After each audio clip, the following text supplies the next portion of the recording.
welcome to one and all. I'm Dimple, a PhD scholar at the National Resource Center for Value Education and Engineering, IIT Delhi. On behalf of NRCVEE, it is my privilege to welcome Padma Bhushan Sri M sir.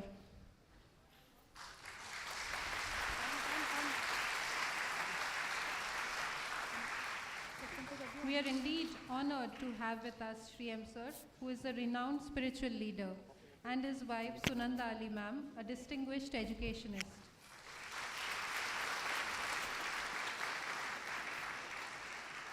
Sri M sir would be sharing his insights on the topic Yoga Beyond Asanas, the Yoga Sutras of Patanjali, simplifying the profound teachings and unraveling the true meaning of yoga beyond physical postures. We are also honored to have with us Professor Vivek Bua, who is the Deputy Director of Strategy and Planning, IIT Delhi, and Professor Sridevi Upadhyayula, who is the Associate Dean of Student Welfare, IIT Delhi. We also welcome all the members of the IIT Delhi community and the Satsang Foundation, as well as guests from other parts of the city and country who have taken out the time to be with us this evening. A key sacred ritual to initiate important events is the lighting of a lamp, which signifies the triumph of knowledge over ignorance by dispelling darkness and the invocation of divine blessings. So I invite the esteemed dignitaries, Sri M sir, Professor Vivek Bua, Professor Sridevi Upadhyayula, Professor Rahul Garg, Professor Jyoti Kumar, and Professor James Gomes to kindly come forward for lighting of the lamp, while an invocation prayer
भगवान जी को बोलो ना तस्मै श्री गुरवे नमः गुरुर्ब्रह्मा गुरुर्विष्णु गुरुर्देवो महेश्वरा गुरुरेव परं ब्रह्मा तस्मै श्री गुरवे नमः तस्मै श्री गुरवे नमः तस्मै श्री गुरवे नमः.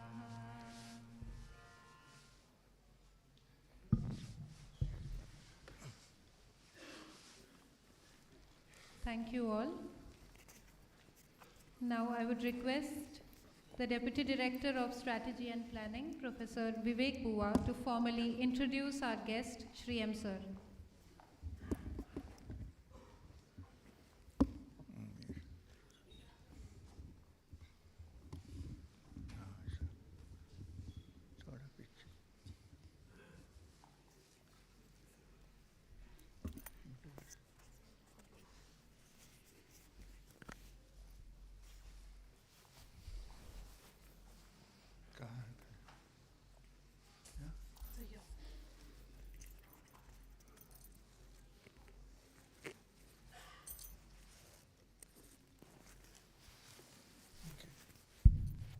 नमस्कार आप सभी को मेरा नमस्कार और आईआईटी दिल्ली की तरफ से सभी का हार्दिक स्वागत। मैं भारतीय प्रौद्योगिकी संस्थान आईआईटी दिल्ली के तरफ से आध्यात्मिक गुरु एवं योगी श्री एम जी का और आप सभी का इस विशेष संगोष्ठी में ससम्मान स्वागत करता हूँ और आप सभी का आईआईटी दिल्ली की तरफ से अभिनंदन भी करता हूँ। इसके साथ ही प्रोफेसर जेम्स गोम्स जो कि एनआरसीवीई के विभागाध्यक्ष हैं और हमारे बाकी संकाय सदस्य जिन्होंने इस संगोष्ठी का आयोजन किया है, आप सभी मेरे विद्यार्थी मित्र, आप सभी का स्वागत। आध्यात्मिक गुरु योगी श्री एम जी का परिचय करने की जिम्मेदारी मुझे दी गई है, बट वास्तव में मेरे विचार से उनको कोई विशेष परिचय की ज़रूरत नहीं है। आप सभी उनसे और उनके कार्यों से परिचित हैं। फिर भी ये मेरा सौभाग्य है कि मैं योगी जी के सम्मान में कुछ शब्द कहूँ।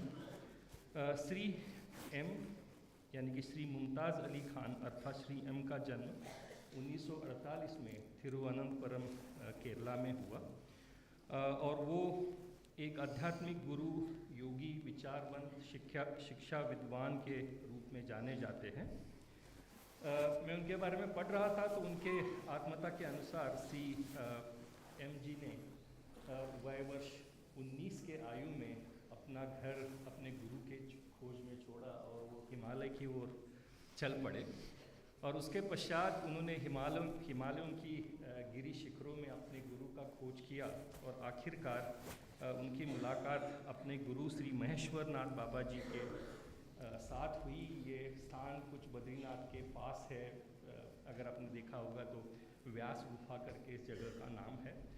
और फिर लगभग 3.5 साल श्री एम जी अपने इस गुरु के सत्संग और आध्यात्मिक सानिध्य में रहे, उनसे शिक्षा पाई और उसके बाद अपने गुरु के आदेश पर वो वापस लौट आए और उसके बाद उन्होंने कई सारी महान विभूतियों के साथ अपना समय व्यतीत किया, जिसमें कि नीम करोली बाबा जी हैं, सबको हम उनको जानते हैं, जय कृष्णमूर्ति, रामकृष्ण मिशन, इन सभी स्थानों में उन्होंने अपना समय बिताया। और उसके पश्चात आंध्र प्रदेश में मदनपल्ली क्षेत्र में उन्होंने अपना सत्संग फाउंडेशन उसकी स्थापना की और अभी वो वहीं रहते हैं।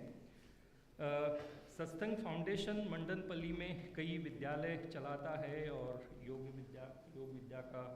योग विद्या की शिक्षा भी प्रदान करता है। भारत देश में और विश्व में शांति की स्थापना के लिए उन्होंने 2015 में एक पदयात्रा की, कन्याकुमारी से लेके कश्मीर तक लगभग 7,500 किलोमीटर की यात्रा उन्होंने पैदल पार की और अपने जीवन काल में उन्होंने कई सारे किताबें लिखी और इन सभी कार्यों, महत्वपूर्ण योगदानों के लिए भारत सरकार ने उन्हें सन 1920 में पद्म भूषण के पुरस्कार से सम्मानित किया।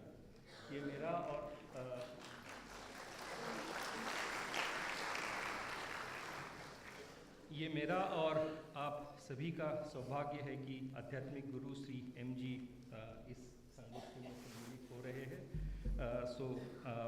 मैं आपका पुनः आभार व्यक्त करता हूँ यहाँ आने के लिए, समय निकालने के लिए, और आपका अभिनंदन भी करता हूँ और आपको आपके व्याख्यान के लिए आमंत्रित करता हूँ।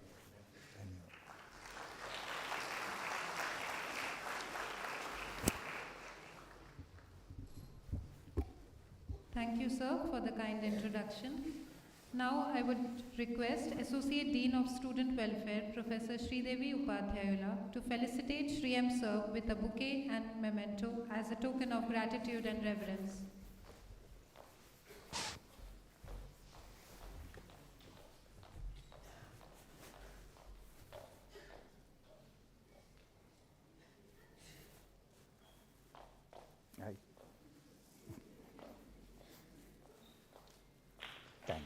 धन्यवाद।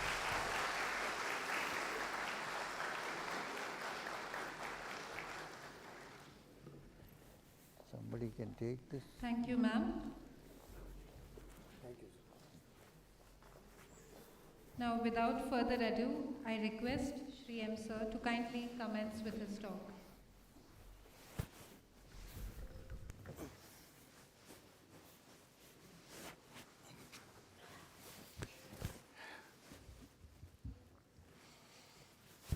Om Sarve bhavantu sukhinah, sarve santu niramaya, sarve bhadrani pashyantu, ma kaschid dukhapat bhavet, loka samasta sukhino bhavantu. Shri Gurubhyo Namah. आज का भाषण अंग्रेजी में होगा. So, the subject that's been given to me, I think after consulting me, I forgot, is yoga beyond asanas. Now, the yoga beyond asana does not mean that I am eliminating asanas from the picture. It's an integral part of one particular kind of yoga, not all. There are great bhaktas. Now, if you understand, the Bhagavad Gita has 18 chapters, and all 18 chapters have been called yoga. You will not find a description of yogasana or any such. Of course, there is some pranayama and so on in the 6th chapter called Dhyana Yoga. But generally, bhakti is also considered an yoga. The path of wisdom, jnana, is also jnana yoga. Work without worrying too much about the result, especially when you're working for others, is considered karma yoga, sankhya yoga. So every chapter is called an yoga. So it cannot be that yoga is confined to only asana. This is what I mean. I am a practitioner of yogasanas. I've been doing yogasanas from the age of 10. And I think I have derived a lot of advantages through the practice. It's probably that which is keeping me going at 77, right? Except for a little bit of aches here and there, I seem to be fine. This is the secret of the practice, one of yoga, asanas, and the other, of course, is Kriya Yoga. Now that's the subject. What I am looking at is, it's not just the physical practice that is important in yoga. So where has the word yoga been used from ancient times? If you look at the Bhagavad Gita, at the last end of every chapter of the Gita, there is a statement. It says, Iti Srimad Bhagavad Gita, so this is the Bhagavad Gita. Upanishad, so it is the teaching of the Upanishad. What does the Upanishad teach? Brahma Vidyayam, knowledge of the Supreme Brahman. Then there is one word introduced, Yoga Shastre. Then Sri Krishna Arjuna, Samvadi, and so on. But that word, Yoga Shastre, cannot be put there without any reason. Why? Because most of our minds, in their normal state of affairs, while we live in this world, are caught up in so many actions, activities, reactions, joy, sorrow. A mind of that sort, which is involved only with things that it seems to know, which are accessed by the five senses, the Panchendriyas, cannot understand Brahma Vidya. But theoretically, yes, one can understand. There are great scholars of the Upanishad. Theoretically, they can quote, they can talk, But to understand the wisdom of the Upanishad, which of course is Shruti, the earliest teachings that have come to us in this country. However, the effect is not confined to only this country, because it's a universal teaching. Loka samasta sukhino bhavantu is from the Upanishad. So, to understand the subtle truths which have been expressed by the Upanishads, which the Gita itself calls Brahma Vidya, one needs to change the setup of our mind. This is yoga. In that, some forms of yoga include asana and pranayama. Now this is today become very popular. We have the International Yoga Day, right? So even I went to Tashkent recently for the International Yoga Day. So it become popular thanks to some people. It has become popular, I understand. But there is the tendency to look at yoga only as acrobatics, or standing on your head and waving your legs up, which is all good. I'm not saying don't wave too fast, you might fall down, and so on. But what is the essence of this yoga? So where should we look for the... I started with the Gita, Bhakti Yoga, Jnana Yoga. It is all yoga, right? Described by Vyasa as yoga. But there is a particular text which is we call the Bible of yoga, philosophy, practice and psychology. And this is the Yoga Sutras of Patanjali. So now I want to put you into a little bit of understanding of the whole structure of these darshanas. In ancient India, still exists, of course, not ancient India, but the darshanas. The darshanas, you can't call darshana a system of philosophy. Because the very word darshana means face to face. So I had your darshan, you had my darshan. Like in Nepal, when they greet, they say darshan. So darshan means face to face, to see, to actually experience face to face is darshan. So it's very important to note that the ancient Indian streams of philosophy have been called darshanas, which means they are basically, even though some are voluminous, attempts to find the reality in different ways, to find the truth in different ways. We shouldn't forget that we have 6 darshanas, Shat darshanas. The earliest darshana is the Nyaya darshana. In Nyaya darshana, there is no mention of yoga, there is no mention of meditation, there is not even a meditation of Ishvara. It's one of the earliest. Nyaya, you know what Nyaya means, even in Hindi. Nyaya means justice, to prove something through argument, through discussion, to use your brain or mind to understand a statement which has been given. So Nyaya, all these include Nyaya. It basically also means, Nyayikaran means to defend your thesis. Now, Nyaya therefore does not touch upon the spiritual, except in passing mention that we are not touching the spiritual field, which means they accept that there is, but that's not their concern. Even the Shastra called Tarka, which means how to engage in a dialogue, how to argue in a debate, is all there in the Nyaya philosophy, which is the reason, darshana. It's the reason why Adi Shankara, who was an expert in all the darshanas, could easily defeat people in their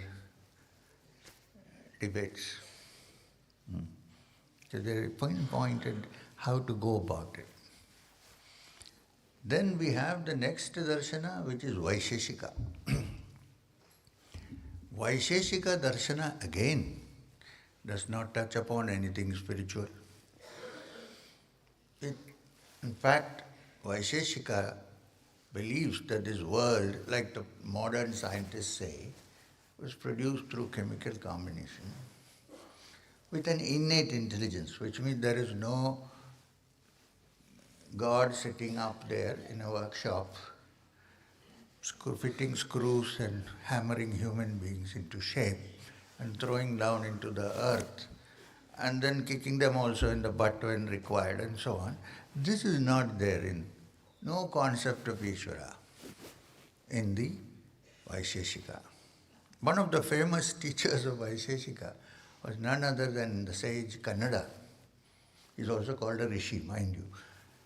Kannada, who gave us the word anu for atom. And it is from Kannada that the philosophy of the atheists called Charvakas came. Even in the time of Ramayana, you will find the Charvakas existed. When Sri Ram is wanting to go to the forest, a bunch of Charvakas come to the palace and say, "But why are you going?" Valmiki Ramayana. "Why are you going?" So, "Because I have to keep a promise." They said, "There is nothing like that. There is no keeping promises and there is no reward in heaven." So what is the aim of life? They say, "To eat, drink, make merry and die." Finished. Charvakas. This is derived from Vaisheshika Darshana. Also chemical combination and so on and so on. Atoms, molecules. Now, the next darshana is the darshan of Kapila, which is called Sankhya darshan. Now in Sankhya, if you define the word Sankhya, it means figures, Sankhya. Well, there's a lot of discussion on all that. Probably the Arabic numerals were derived from the Sankhya numerals. The 1, 2, 3 that we have today in a little bit different shape. Now, the great Muni Kapila is supposed to be the founder of the Sankhya system. He is so important that in the Gita, Krishna declares, "Among the Munis, I am Kapila. Among the Vedas, I am Samaveda." Music. Among the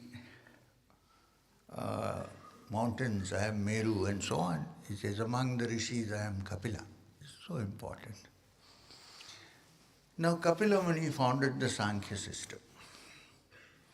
Now, in the Sankhya system, for the first time, while other things are discussed, like even geometrical truths which require a lot of equations, which do not enter the heads of people like us, like me, not you. IITians must be knowing all the figures. But even that occurs in the Sankhya system. I'll give you an example. Now, mathematics has proved that every straight line is part of a circle. You'll say, how is this possible? Algebraically, mathematically, it has been proved that every straight line is part of an infinite circle. Which is, as it goes along, then it curves and becomes a circle. We don't see it with our eyes. Now we can only find it through calculations, mathematical calculations, which doesn't enter thick heads like mine. Sankhya does that very beautifully. One example, there are many. The Sankhya Pravanchana Sutra says that if you are walking on a long road which is curved, if you look just 1 foot in front of you, you will see only a straight line. When you take the whole thing, then you see the curve. Which means this, what you see as a straight line, is part of that curve. I'm just giving you some rough examples, the Sankhya teachings. But for the first time, the concept of Ishvara is discussed in Sankhya. Now, according to Sankhya, Ishvara is the sum total and essence of all primordial wisdom, which is omnipresent, omnipotent, and omniscient. This is Ishvara, according to Kapila in the Sankhya. First time you see the mention of Ishvara.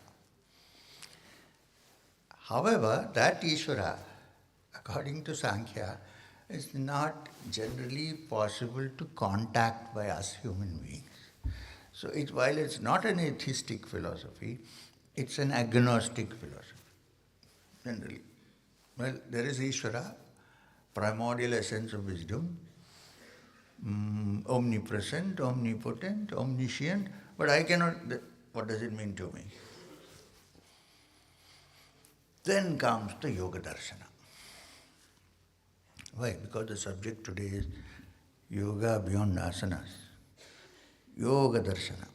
After Yoga Darshana, of course, there are two other darshanas, which is Mimamsa, Uttara Mimamsa, and Purva Mimamsa, which is Vedanta. Basically, one is rituals, ceremonials from the Brahmanas, and the other is Vedanta, pure Vedanta.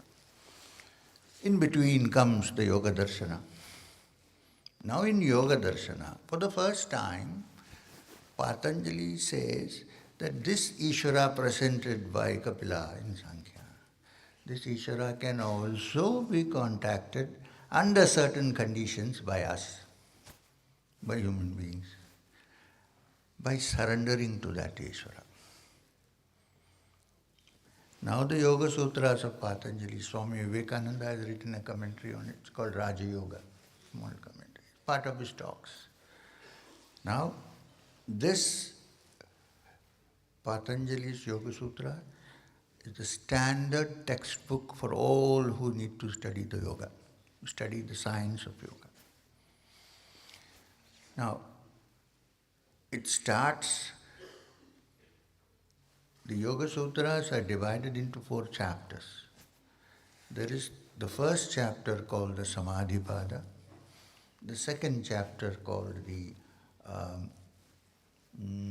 Sadhanapada, the third chapter called Vibhutipada, and the fourth called Kaivalyapada. These are the 4 chapters. Now if you notice, the first chapter is Samadhipada, it's not practice. In the second chapter comes practice, Sadhanapada. So what does it mean? It simply means that you should know where you're going. So first the whole chart is laid down in the Samadhipada. What is Samadhi? What is a state of consciousness different from ordinary? If there is such a thing, what are the different stages of Samadhi? Is it merely only a trance state, or does it abide with us forever after the trance? All these things, Nirvikalpa Samadhi and so on, are discussed. Then comes the practice part, which is the Sadhanapadas, chapter 2. Now in chapter 2, the first line of chapter 2, which is sadhana, practice, is tapas, Yoga Sutras, tapas, swadhyaya, Ishvara pranidhana, kriya yoga. This is the first line, which means tapas. Now when you say tapas, people usually think standing in the river up to the neck with their hands held up and so on. Now this tapas, today if you do that tapas, you will probably get only pneumonia. No other siddhi is going to come. Now, this tapasya was meant for Treta Yuga, Dwapara Yuga and so on, not for Kali Yuga. Kali Yuga tapasya means, you must understand that the word tapasya is built up from the root tapa. Tapa means heat. So how is heat produced? When there are 2 opposing forces and friction, then there is heat produced. Tapas. So what does it mean in this context? In this context it means, tapas is the heat generated when one person stands up and says, I am swimming against the stream. See, most people are, you know how it is, swimming with the stream. The other day I was telling somebody, you should learn more yoga, and the answer was, and the question was, will it produce more money? It's okay, legitimate, but what does it mean? Which means everyone is nowadays flowing only in one stream. And that stream is physical wealth, physical acquiring things, satisfying the five senses, and so on. This is the usual move, nothing wrong. This is how it is. Now, in the midst of that, one person stands up and says, no, I'm going to swim against the stream. I want to see that which is beyond the senses. Not what is only felt by the sense organs, but is there something beyond? If there is, I need to see this. And if it is my true essence, then I need to find it. So that turning direction creates a lot of internal and external friction. That is tapas. Every day we encounter it. Not only in this. Everybody is moving along a certain way and you turn around and go in the reverse direction, naturally heat is produced. Plus, it also means the burning desire to find the truth. This is tapasya also. Burning heat. Tapasya. Then, what is the next? Swadhyaya. Swadhyaya means self-study. Not just spoon-feeding or filling yourself with information. In fact, nowadays, in this age of artificial intelligence and computers and IT, there is no need to fill your brain with information. Whenever you want to press the button, it is there, right or wrong, but it's there. Right? So you can actually keep your brain free of that. So, Swadhyaya means self-study. It comes from Shravana, meaning hearing something. Now I'm talking and you're hearing it. Manana is then going back and thinking about what was said. Not as if you go out of this hall and it is over. Think about it. Manana, Swadhyaya. So then, you study what has been given to you. Not just, okay, so there's a difference between hearing and listening. Hearing now, everybody is hearing, but some may be listening unpointedly. And that requires swadhyaya, self-effort is required. Swadhyaya. Now, there's another meaning for swadhyaya, which is swa-adhyaya, studying yourself. When you say studying yourself, please don't suddenly jump to the conclusion that I start by saying, I am the Supreme Brahman. You're not, at least at the moment. So here swadhyaya, self-study means studying yourself as you are in this world, how you behave, what are your reactions while surrounded by this world. This is swadhyaya, not simply swa, myself is the Supreme, but it is not, it's full of dirt. No, it is the Brahman. No, maybe, but not at the moment, you don't know it. Self-study is to see where the dirt lies. If you don't know that, how are you going to clean it? If I don't know where my plumbing is clogged, how do I clean it? Right? So this is swadhyaya, understanding your own self, not imagining that I am the Brahman. That stage comes, there is no imagination, it's an actuality. So, swadhyaya. Then comes Ishvara Pranidhana. We're just looking at the first sentence of Sadhanapada. Ishvara Pranidhana. Why Ishvara Pranidhana? Because Patanjali accepts that there is the essence of all wisdom, omnipresent, omnipotent, omniscient, which can be accessed by the human mind, provided it agrees that I don't know. It's very difficult to say I don't know. Very difficult. Everybody knows. That is the problem.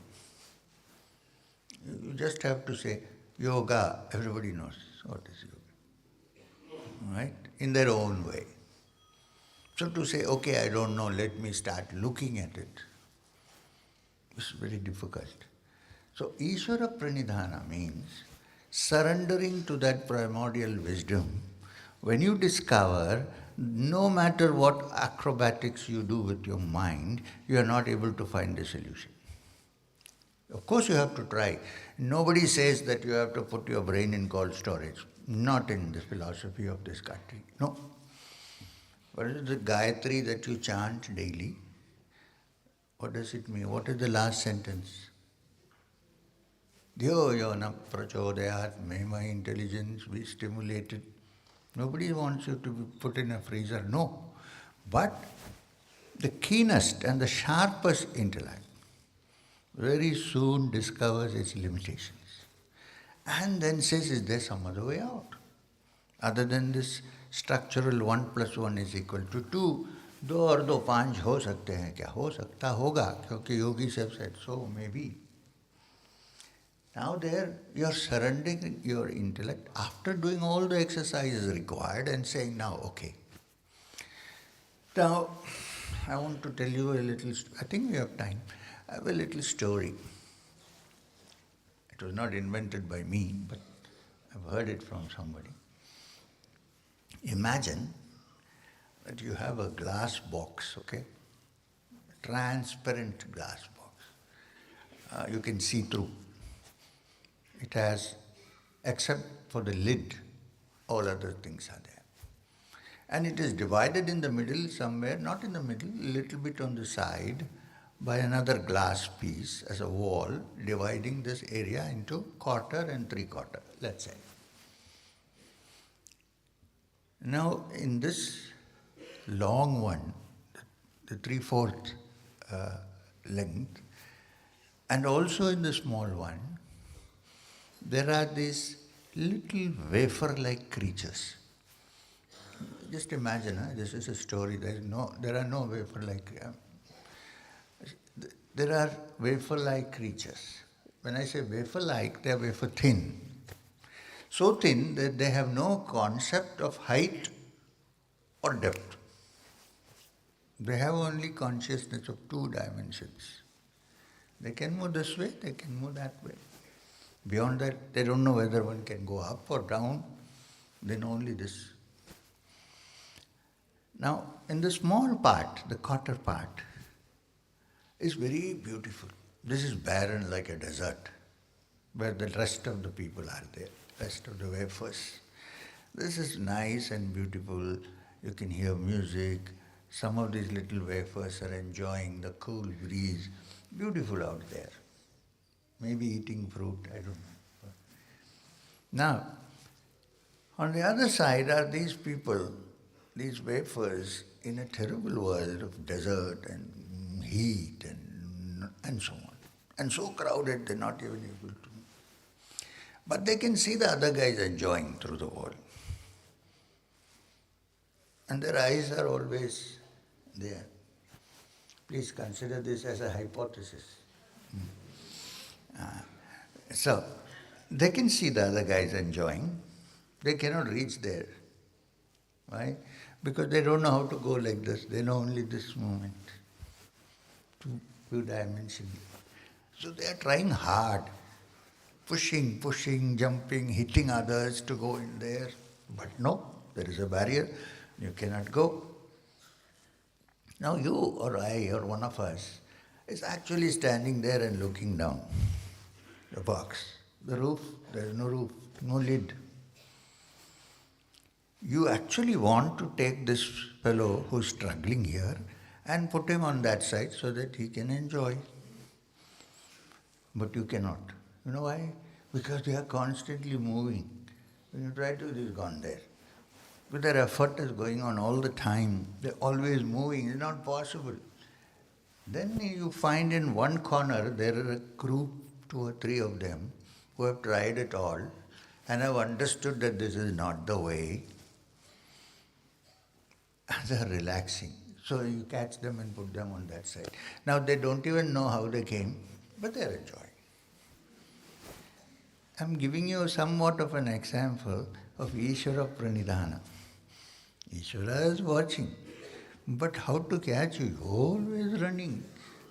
Calm down, silent, and sit. Then it's possible to throw you on the other side. So, Ishvara Pranidhana.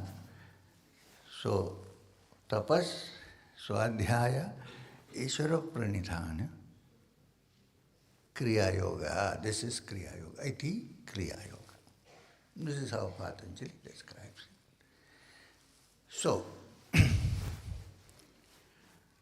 then, in the beginning, when Patanjali describes yoga, it starts with Atha Yoga Anushasanam. Here begins the study of yoga. And the next sentence is Yogas Chitta Vritti Nirodha. Yoga is the nirodha of the vrittis of the chitta. Is that English or Hindi? Anyway, it means chitta. Look, vritti is the movement that happens in the mind. Constant movement. And that is thought. Thought is the moment that constantly happens. These are the vrittis. Some may be good vrittis when you are happy. Some may be depressing when you are sad. But there is always this moment. Desire fulfillment, next desire fulfillment. Sadness because you can't get it, happiness because you got it. I know people who are so happy that suddenly they got a heart attack. Yeah, because the blood suddenly went up the head. So, it's not always depression that causes a heart. Anyway, it doesn't matter. So, this constant movement, which we call the mind, is actually a collection of vrittis or thoughts. Positive, negative, neutral, it doesn't matter. It is constantly moving, from the time we are born, we are watching, chattering, moving. Even when somebody says, I'm nowadays learned to meditate deeply, sir, now you see, I'm completely free of thought. Who is saying this? Me. When I say me, what is their thought? Right? So, Patanjali is saying, looking at it from another angle, that if there is some way to get rid of these vrittis, this moment of thought, then the mind that remains after that is not the mind that we ordinarily know of. You can call that the Atman. Very often we think that the mind, when it is free, or the mind when it is calm, is the Atman. No, when the mind is calm and disappears, then there is the Atman. Let's put it this way. Today, all that we know of through our minds, including if we say, I know the truth, is part of thought. And what produces thought? The brain. Sankhya says the subtlest part of your food that you eat goes to produce your mind. So they're talking about the brain, because if the mind was immaterial, there is no need of food. It does not depend on food. But definitely, the mind, the brain depends on food. If you don't eat for many days, you cannot even think. You cannot think. So, I'm saying that what we normally call meditation, mind, whatever, is produced by the brain and its thoughts. And what is the reality is beyond the capacity of the brain, is beyond the brain. So which means, but is there a way to access it? There is a way to access it when we understand fully that it cannot be accessed through the normal means. Then what happens? Surrender to the Ishvara. We try hard, we cannot do it. Then the mind gets tired. Now this mind is the brain actually, it is not the real mind, because it is thought, and thought is produced by the brain. When this ends, is there So yoga is basically how to end this constant circuit that goes on and which keeps us always centered in the mind which is made of thought, not beyond. So, here it means yogas chitta vritti nirodha means to be free of the vrittis. First to understand that this is the problem. Understanding is very important. And then to say how do we get free from this. And when you are free from this, then what remains is not the ordinary mind or the brain, it is that which is beyond. You cannot touch it, it can touch you. But there is a condition for it to touch you when your mind is absolutely quiet. Then he goes around saying how this agitation has come about, the root of this agitation being desire, fulfillment and non-fulfillment of desire. And then is there a way to quieten the mind and make it so subtle that the vrittis settle down? That's where the ashtangas, the 8 angas of yoga are taught. Nowhere does Patanjali call his yoga Ashtanga Yoga. Popularly we call it because it has 8 angas. He calls it Kriya Yoga, as we see, the first sentence of Sadhana Pada. So, what are the yama, niyamas and so on, which is part of the Ashtanga Yoga? First, yamas and niyamas. Certain rules and regulations have to be followed. One is to keep the mind free of intoxicants which constantly screw up the brain. Please do not think that what you get on a cannabis high is samadhi. It's an obstacle to samadhi. So, keeping out all external substances that make you feel nice but are actually false. And simplifying your life, not getting agitated, keeping your anger and other emotions under control. These are the yama niyamas. We don't have to specify. It means moderate living. Krishna, while teaching Arjuna in the Gita, yama niyamas, used a simple sentence. He said, this yoga is not for him who eats too much and eats too little. There's no point in saying, I'm doing 10 days upavas and all the time worrying I'm hungry. The mind is not at peace. So this yoga is not for him who eats too much or eats too little, sleeps too much or sleeps too little. These are the two, which means moderation is required in all actions. In all thoughts, in all actions, there has to be a balance and a moderation. Now this moderation differs from person to person. You cannot generalize this. In the beginning, if you're too much caught up in excess, and if you reduce it, it's wonderful. As you go on, you begin to reduce it more and more. So it's a very relative affair. But overindulgence and non-indulgence are not yoga. The yogi eats food. Yogi doesn't starve himself.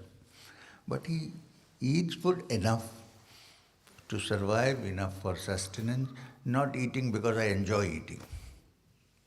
Now this is called sattvic food habits. Now when you say sattvic food habits, the other day I met somebody who said, my food habits are sattvic. I have only 1 meal a day. Okay, great. I don't eat any animal products. Okay, great. And then I saw that 1 meal. 50 people who are sleeping outside IMS can eat it for 50 days. I'm exaggerating a bit. That is the 1 meal. Okay? And just because I don't eat onion and garlic, it doesn't become sattvic food if I eat 1 kg, 10 kgs of food at one sitting. Sattvic food also has to be the quantity that you eat, how much you eat and what you eat. So, this is the criteria that you have to look at to simplify your habits and the practice of meditation regularly, which comes in the part Yama Niyama Asana.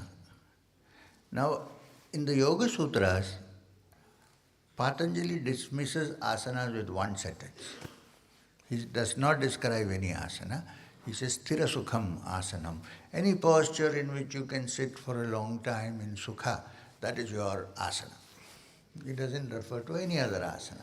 But all the yogic texts, especially from the Nata Sampradaya, which have come to us like Yoga Pradipika and so on, they have fully described how to do asanas. The thing is, find the right teacher. Find the right teacher and don't get into trouble. Very important when you do asanas. Don't turn your head like this and then find that you are unable to turn it back. You find the right teacher. So, yoga asana, then pranayama. Now, pranayama is a very important part of Kriya Yoga, as many of you know. Now, what is the need of pranayama and how is it connected to chitta vritti nirodha? How is it connected in calming the mind? Now, this is very simple. When you are agitated, watch your breath and see how it is. The breath is very agitated, very fast, very agitated. When you are quiet and calm, like you're doing something which you really enjoy, not a glass of beer on Sunday, but something else. Or you're painting, or you're listening to music, or you're doing something you really love to do, like gardening. Watch your breath. Shant, very calm and quiet. So if the condition of the mind is influencing the rhythm of the breath, the question is, can we then change the rhythm of the breath and bring about the condition of the mind that you require? This is the essence of pranayama. There are many kinds of pranayams, but this is the essence of pranayama. The other is, prana is life energy. Although we say pranayama for breathing exercises, which are in yoga, actually they are shvasayan. The breath is shvasa. But it's, fortunately for us, linked intimately with the prana, with the life energy. So if you control your shvasa, you can control your prana. So the whole process of pranayama, therefore, is to get some kind of a voluntary control over your prana. Now this is very interesting. There are many autonomous functions of the body. Many. Circulation of blood is autonomous. We have no control over it. Even when you're sleeping, it's happening. Right? Digestion. We can chew food and swallow it. That's about it. The acids that are working, the digestion, that's not under our control. It happens. If it goes wrong, you can take a few medicines, but you're not under control. Then, the heartbeat, we don't get up in the morning and say, beat, and it goes on, even when you're sleeping. And when it stops, one can do nothing. Nowadays, of course, you can revive for some time, but it'll come back again. So, these are autonomous functions, including the breath. You don't say breathe and therefore it's going on. Since you are born, you are breathing. And when it stops, we know what happens.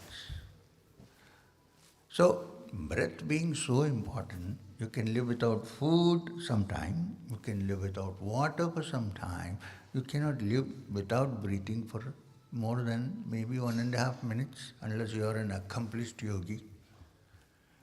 It's so important, but we give no attention to the breath. we give attention to everything except the breath. And the breath is the link between our ordinary mind and the extraordinary mind which has no vrittis. So how do you do that? First, become aware of the breath. This is the beginning of pranayama. Even you do Vastrika and you have no attention to your breath, it's of no use. Might give a little bit of hyperventilation, but beyond that, nothing. So, pranayama or shvasayan, as we call it, is an exercise to bring the mind to a state of quietness. There are many kinds of pranayama which cannot be discussed in a public, audience like this, but there are, like Kriya has its own pranayama. There are different modes of breathing which called breath work, working with the breath. Then comes, after pranayama, is pratyahara. Now pratyahara has been variously translated. Many people say pratyahara is like withdrawal of the senses. I would say pratyahara means the capacity to switch on and switch off on anything that you want to think of. A yogi has the capacity, while he is thinking of something, momentarily shut it off and fix his attention on another. It's not attention deficiency syndrome. It's not that. But the capacity to shift. And that helps also emotionally. Because if something happens which deeply moves you, and you're in a state of grief, through pratyahara, you will be able to slowly come out of it and not let it remain for years. This has to be learned only through practice, starting with pranayama. And then from pratyahara comes dharana, dhyana and samadhi. All the 8 angas are over. I would say that the 8th anga, which is called samadhi, is actually not a limb, but the culmination. So one can call it saptanga yoga, if you like, 7 angas. So what is dharana? Dharana is the capacity that the mind develops through practice to fix its attention on any one object, idea, sound, or any one of these exclusively without being disturbed by other ideas. When dharana continues for a time, it becomes automatically dhyana, which means then without an effort you are connected to that on which you are doing your dharana. Now the culmination of dhyana is samadhi, where the person who is meditating is no longer relevant. The object is no longer relevant. There's only the stream that is flowing, which is called meditation. This is samadhi, in which one goes deep into oneself and realizes that in true essence, we are not the body or the mind, or even the intellectual thoughts that go through our brains, but something else which cannot be defined by the mind. This is called samadhi. Now, there are different variations of samadhi, we can go into that. This is samadhi. Now, what is the criteria for samadhi? You can also attain samadhi by constantly smoking cannabis. That is not samadhi. Why? A person who enters into samadhi, once entered into samadhi and comes back to this earth in normal consciousness, is no longer the same person. There is a great change that has happened which you can notice in that person. First, the mind has calmed down. Second, the mind has attained such levels of attention or concentration that through 1 second a person can fix his attention on something.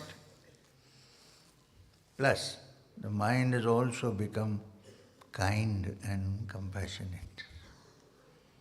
If these 3 factors are there, then a person has entered into samadhi. If somebody says, I am entered into samadhi and comes back the same old rogue, then he wouldn't have entered samadhi.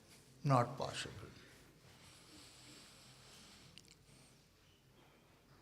So,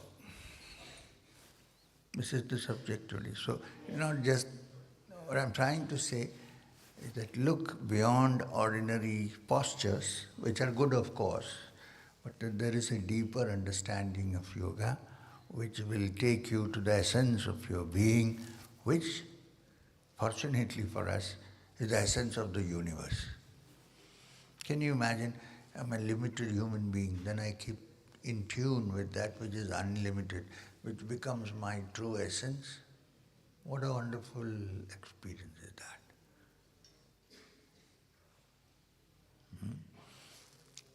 And every human being has a potential to do that, provided one is ready to follow the angas and go step by step. Now, having said this, I do not include the child prodigies, the young, like Ramana Maharshi or Sri Ram, who were born with, after years of past life sadhana, who could understand this without practicing hardly anything. There is a category. Let's not...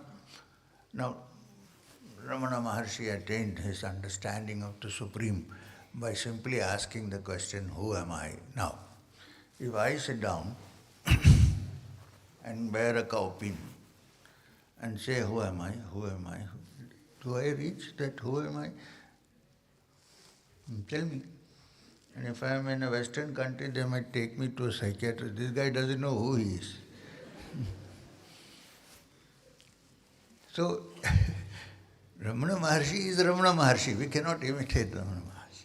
We can understand theoretically probably what happened to him and so on. You must understand that here was a person who at the age of 15 suddenly found out through actual realization that he was not the body. He didn't do any sadhana till then. What sadhana did he do? Nothing. One day he got up, he lay down in the bed and said, here I am. And what is this lying here? My body? So I cannot be my body. And my mind, it belongs to me, so I cannot be my mind. Now I'm wearing this jacket, this is M, including the jacket. If I take the jacket and hang it there, that is not me. Why? Because it is mine. So these are extraordinary cases. Therefore, for normal people like us, we need to go step by step systematically, and this is what the yoga of Patanjali teaches us. Perhaps at some point you might suddenly tune yourself with your fast, and then the progress is fast. Possible. I'm not ruling that out. Who knows who you actually are, how many births you have passed through, why you sitting? Nobody knows. You have to discover it yourself. Now, please don't use this as an excuse. Why? Sir, nowadays I don't practice Kriya. Why? I have attained. So, I rest my case.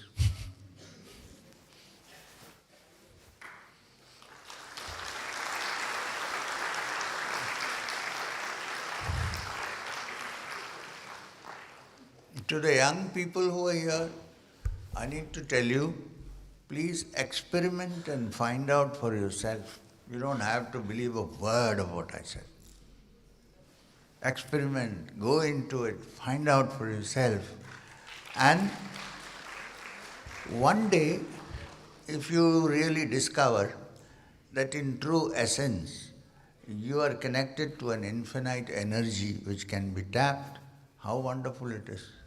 Then you have learned the Universal Institute of Technology. UIT.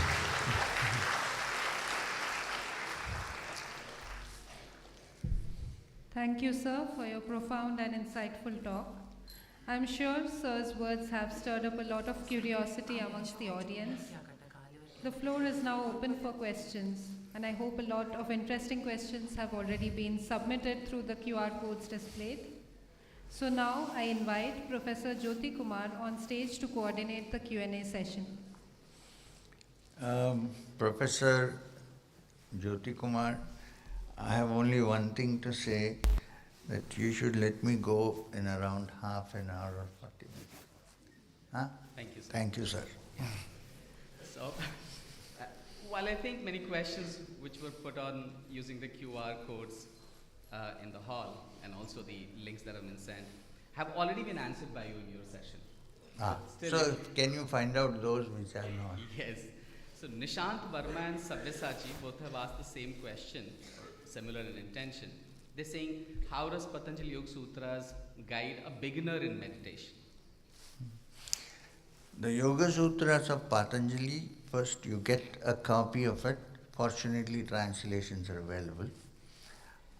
There is one translation by Swami Vivekananda called Raja Yoga. Read through it, and there are simple ways of how to move forward. He has himself described.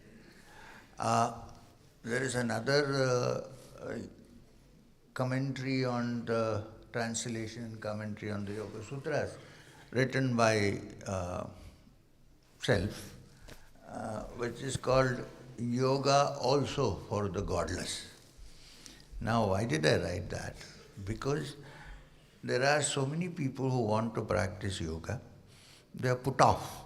When they go to somebody, you have to recite this, you have to do this, otherwise you cannot. So I said, let's also, because after all, yoga is derived from Sankhya.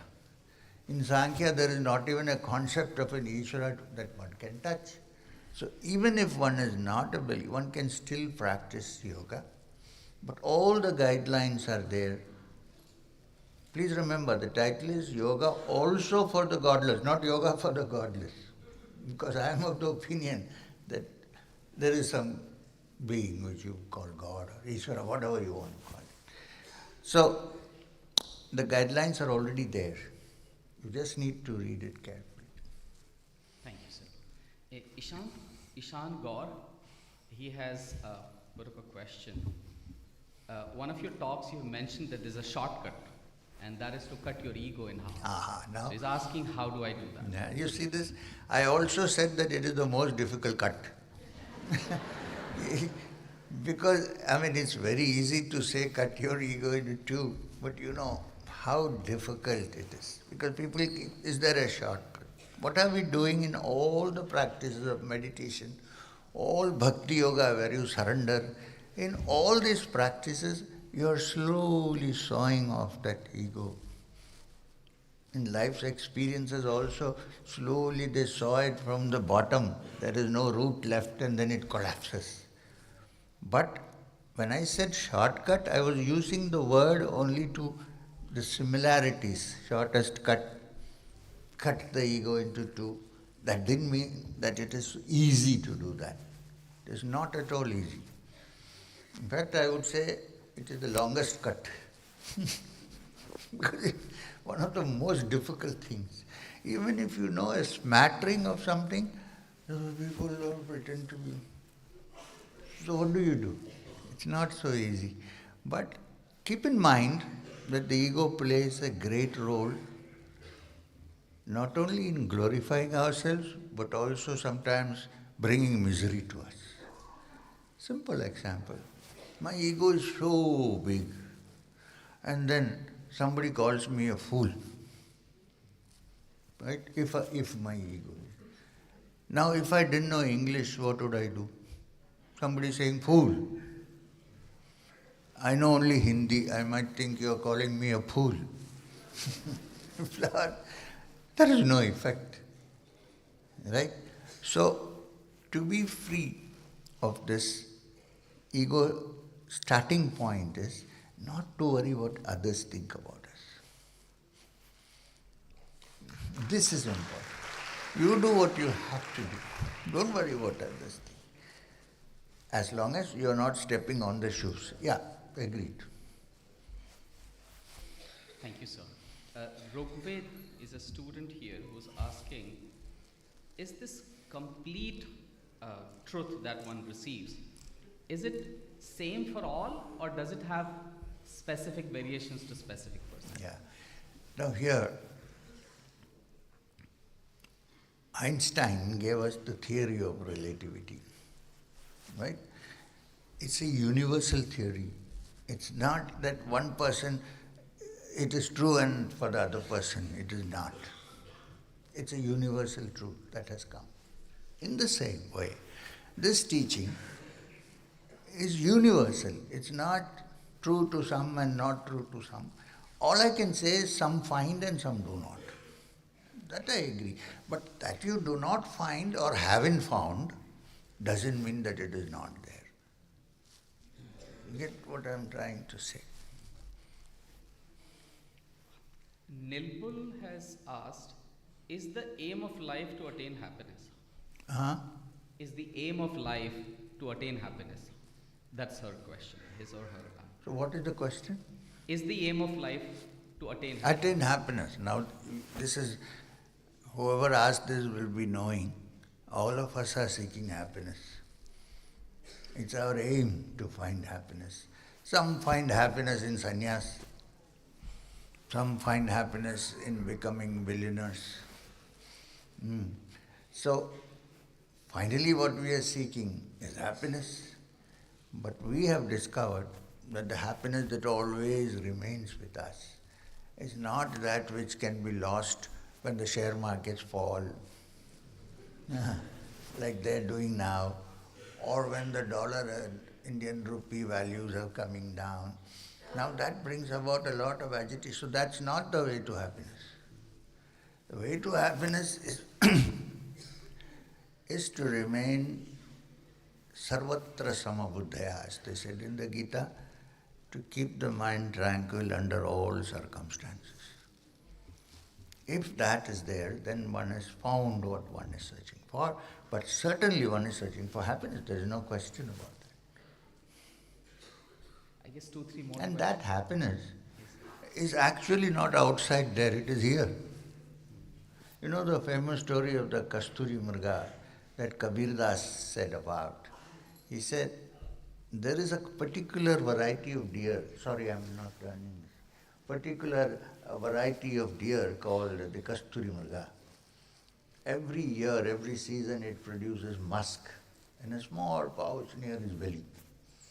And when the beautiful fragrance of the kasturi comes out, wafts in the air, the poor deer, now I'm using the word deer, D-E-A-R, the poor deer goes around looking everywhere in the fences, putting its snout through thorny bushes and bleeding, not knowing that the origin of the fragrance is here, in its navel.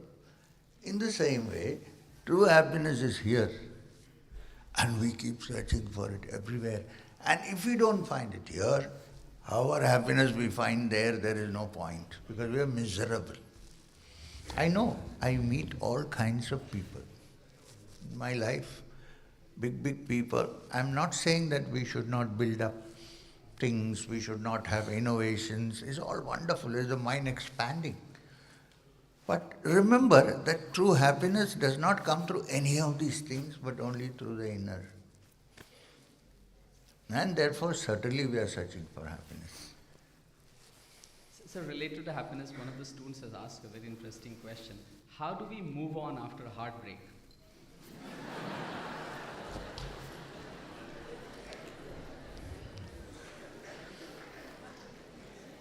This is old KL Saigal song, जब दिल ही टूट गया जी के क्या करें. Now, it's a good question actually.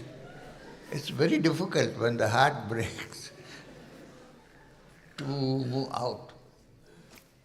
I would say that in my experience, instead of trying to move out of that heartbreak, can we stay in that and explore our mind and see how it is at this point? When there is no, when what you consider dear has run away somewhere, and you feel lost and empty, and you don't know, that's the heartbreak, right? And then you're wondering, now what? And then instead of getting agitated about it, look into your mind and see, how is the mind reacting to this? Is there a possibility that I can stay calm and tranquil in spite of this heartbreak? Huh? It needs a lot of self-examination. It's not so easy. The only thing that is not recommended, that because the heart is broken, don't try to mend it with the spirit that comes in bottles. Then the heartbreak becomes worse, then the body break, then the brain break. You know what I mean. So live with it for some time so that you learn how to handle it. Well, it helps if you have someone who can advise you, who can guide you, who can say, hey, don't worry, I have also had a heartbreak. Sit down, let us discuss this matter. Sir, I'm in interest of time. I think the last question perhaps. Thank you so many much. Questions. Thank you. Yes, sir. One last question. You can mail me the question. Okay, sir. Many people are asking this, sir, that you do not come to Delhi as frequently. And then they're guessing what is the reason. Now what to do? That I have not come to Delhi doesn't mean I'm not traveling. I'm traveling to the rest of the country, rest of the world, rest of the country. So I'm not getting time. Now, to be honest, I'm afraid of coming to Delhi and dying of air pollution. Can you all do something about this and clear this pollution? Really, can we do something? I've been saying this to everyone, from the person who is sitting at the top to all the people. Please do something about this. Air is so important to breathe, and we don't have it. Sunanda and I, my wife and I, some 15 years ago or so, we went to mainland China. It was so polluted, so full of fog, dark. Recently, 3 years ago, somebody went to China and came back. There is nothing, everything is clear. How did they do it? So I think some Chinese experts have come, they are looking into the matter, because only they know how to do these things. Like if you call experts from Switzerland, what will they do? There is no pollution there. They don't know what. So this is happening, and I hope. I have one or two suggestions. I may not be right, I don't know. The power, what is that called? Power stations, they have been removed now, I think, most of them out of the city. Change all the cars, automobiles, everything into electric. Half the problem. And then, too much of buildings should be stopped. Lot of unauthorized constructions going on. I'm saying unauthorized and authorized both have to be stopped. Move the constructions out, away from the city. These are some of the things that we can practically do. Otherwise, soon everybody will be walking around with a portable oxygen apparatus. I mean, this is not the right thing to do. And please remember, this is Indraprastha. This is Indraprastha. You cannot afford to keep Indraprastha like this. One has to do something. Volunteer work is welcome. We have to work together for this. Thank you so much, sir. Thank you for your time.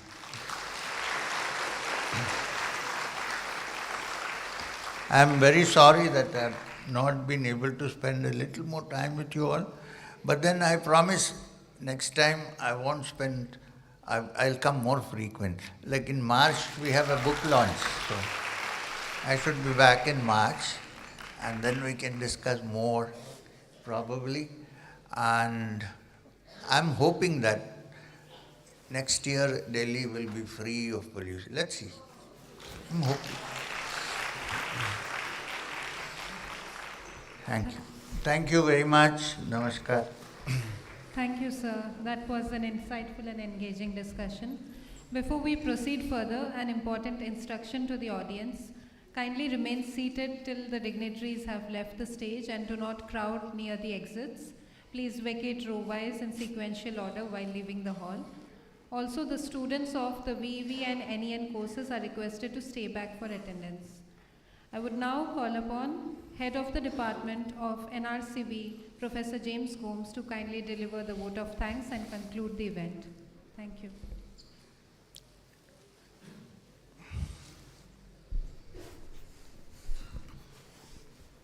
Good evening, everyone.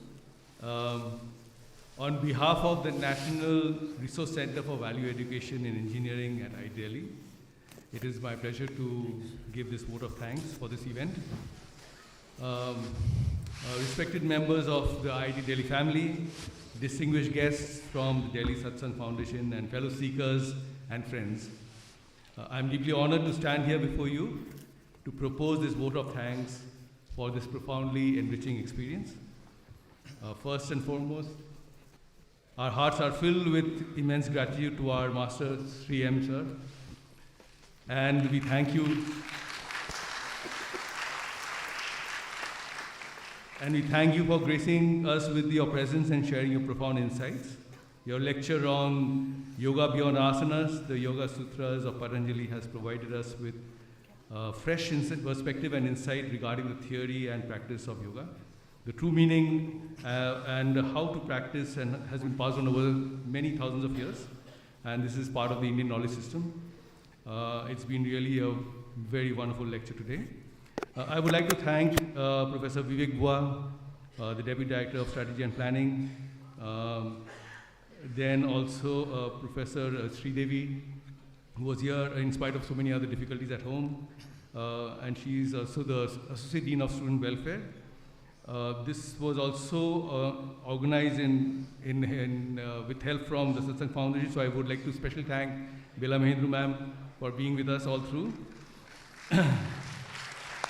And I would also like to thank the volunteers of the Satsang Foundation of Delhi, the team of student volunteers of the Board of Student Welfares, as well as the PhD students of NRCVEE, who have been working day and night for the last 2 weeks on this, trying to get this organized well.